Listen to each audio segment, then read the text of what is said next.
কিভাবে একটা digital signature আমরা ফটোশপের মাধ্যমে ক্রিয়েট করতে পারি সেটাই দেখব।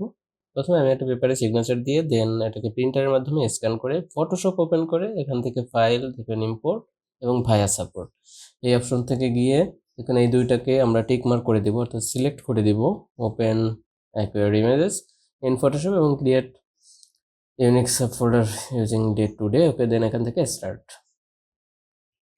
দেন এখান থেকে which device do you want to use, then okay.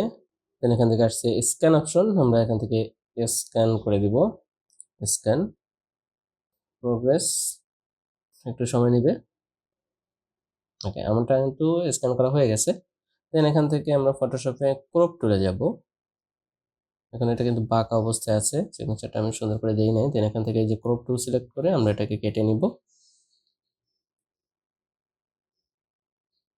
দেন এই অবস্থায় সাইড ধরে আমরা এটাকে ঘুরিয়ে সিগনেচারটাকে রোটেট করে আমার পজিশন মতো বসিয়ে নিতে পারি। ওকে, বাঁকাটাকে আমরা সোজা করে নিতে পারি চাইলে। ওকে, দেন এখান থেকে টিক মার্ক। দেন এটাকে একটু জুম ইন করে নিই। দেন এখান থেকে আমরা যাব চ্যানেলে গিয়ে আমরা রেড এটাকে সিলেক্ট করে দিব। অর্থাৎ রেডটা সিলেক্ট করা হচ্ছে পেপার এবং সিগনেচারের যেই কম্বিনেশন আছে এটার মধ্যে হাইয়েস্ট কন্ট্রাস্ট হচ্ছে এই রেডের। সুতরাং আমরা রেডটা সিলেক্ট করে দেন এখান থেকে ইমেজ থেকে অ্যাডজাস্টমেন্ট, দেন কার্ভ। এখান থেকে যে কার্ভ আছে আমরা এই কার্ভের অল্ট প্রেস করে যদি এই পয়েন্টটাকে বামের দিকে নিয়ে আসি তাহলে দেখবেন আমার কন্ট্রাস্টটা কিন্তু কমে যাচ্ছে, কালির যে গাঢ়ত্ব এটা কিন্তু কমে যাচ্ছে। দেন এখানেও যদি আবার অল্ট প্রেস করে ডান দিকে নিয়ে আসি দেখবেন যে কালির কন্ট্রাস্টটা বেড়ে যাচ্ছে। অর্থাৎ আমি কোন কোয়ালিটিতে মানে সিগনেচারটাকে কতটুকু কন্ট্রাস্টে দেখতে চাচ্ছি সেটা এখান থেকে সিলেক্ট করা যায়। দেখুন এটা যদি পুরোপুরি মানে সবচেয়ে হাইয়েস্ট কন্ট্রাস্ট হচ্ছে এটা। ওকে, দেন আমি একটু কমিয়ে নিচ্ছি, এটাই আমার মনে হয় ভালো। ওকে, তো চোখে খুব একটা ধরা পড়ে না, জাস্ট প্রিমিয়াম লাগে। দেন এখান থেকে ওকে, আমরা এখান থেকে কন্ট্রোল প্রেস করে কন্ট্রোল ধরে এখানে মাউসের লেফট ক্লিক করব, তাহলে এটা হচ্ছে হোয়াইট অংশটা সিলেক্ট হয়ে যাবে। তো এটাকে ইনভার্স করার জন্য আমরা ম্যানুয়ালি করতে পারি ইমেজে গিয়ে, অথবা আমি control plus shift plus I press করলে আমার লেখা অংশটাকে সিলেক্ট হয়ে যাবে, অর্থাৎ ইনভার্স হয়ে যাবে। আমার লেখার অংশটা সিলেক্ট হয়ে গেছে।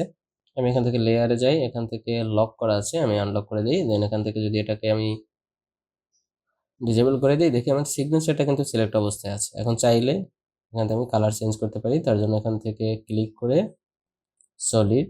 সলিড কালারে গিয়ে আমি যে কোনো একটা কালার দিতে পারি এবং পিছনের ব্যাকগ্রাউন্ডটা কিন্তু ট্রান্সপারেন্ট অটো হয়ে গেছে। ওকে, যেহেতু আমি ব্যাকগ্রাউন্ড শুধু আমার সিগনেচারটাকে সিলেক্ট করে নিয়েছি। দেন আমি চাইলে এখান থেকে ইচ্ছে মতো কালার দিতে পারি। আমরা একটা নতুন প্রজেক্ট নিই, ফাইল নিউ, একটা কাস্টম দিয়ে দিই। ওকে, দেন এখান থেকে আমাদের সিগনেচারটা নিয়ে আসবো। জাস্ট এখান থেকে ধরে ওই ফাইলের উপরে ড্রাগ করে নিয়ে যাই। দেন এটা পজিশন মতো আমরা চাইলে এখানে বড় ছোট করতে পারি বা পজিশন মতো বসিয়ে দিতে পারি। এখন যদি কালার চেঞ্জ করতে চাই তাহলে এখানে ডাবল ক্লিক করে কালার, যে কালারে আমি দেখতে চাই সেই কালারই আমি এখান থেকে সিলেক্ট করে দিতে পারি। ওকে, এভাবেই চাইলে একটা ডিজিটাল সিগনেচার আমরা খুব সহজে তৈরি করতে পারি।